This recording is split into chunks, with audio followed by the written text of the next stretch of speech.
Buenos días. En esta presentación voy a mostrar cómo el fenómeno actual de la desigualdad no es algo nuevo, ni mucho menos desconectado de la realidad actual.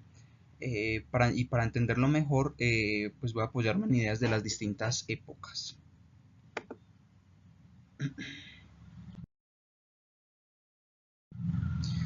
Bueno, primero, ¿qué es la desigualdad política hoy?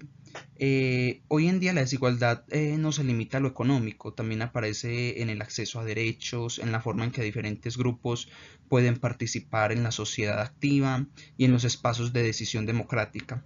La desigualdad afecta a la democracia porque no todas las personas tienen las mismas condiciones para ejercer su ciudadanía. Bueno, empezamos con Aristóteles. A ver, en la Grecia clásica decían que la ciudad solo podía funcionar si existía cierto equilibrio material. Para Aristóteles, la extrema riqueza y la extrema pobreza generan inestabilidad porque pues, podemos decir que impide que todas las personas participen activamente de la vida social. La ciudadanía en su visión no es solo un estatus, sino también una actividad. Y esa actividad no se puede ejercer cuando las personas viven en condiciones de necesidad y mucha precariedad. Y entonces aquí aparece una idea fundamental que es que la desigualdad no es un problema social, sino también un problema político. Bueno, continuamos con la época de la Ilustración, con Giancarlo Roosevelt.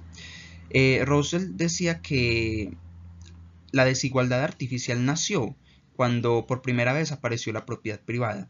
Para él antes de eso había una igualdad natural entre todos los seres humanos. Ya cuando algunos comenzaron a apropiarse de la tierra surgieron los privilegios y las jerarquías. En otras palabras, podemos decir que para él la desigualdad no solo afecta a lo material, también la libertad y la convivencia política. Bueno, continuamos con la modernidad, que aquí es donde yo diría que sale el mayor exponente, que es Carlos Marx, y él analiza cómo funciona el capitalismo industrial, está en su libro el Capital y los tomos que tiene.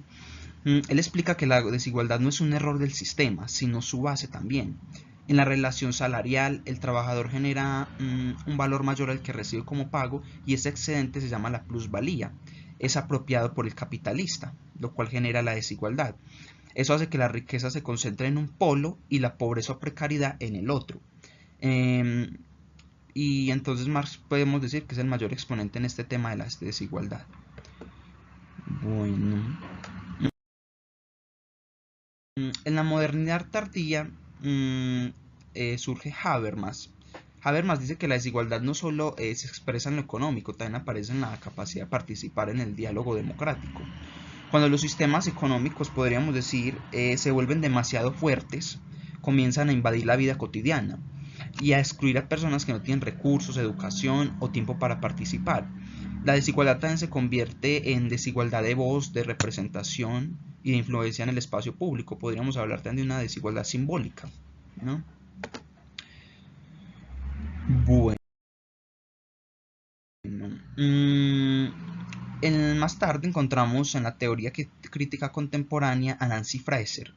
Esta explica que la desigualdad actual es más compleja porque tiene dos dimensiones inseparables. Una es la económica, relacionada con los ingresos, los recursos, el acceso material, y la otra es el reconocimiento, que tiene que ver con el respeto, la identidad y la valoración social.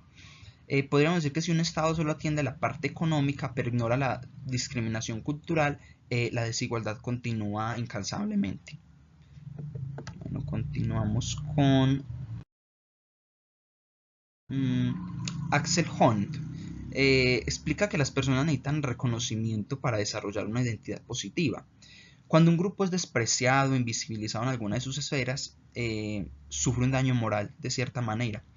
La desigualdad desde esta perspectiva no solo afecta lo material, es también una experiencia emocional y es, como lo dije anteriormente, también simbólica de la injusticia. Bueno, continuamos.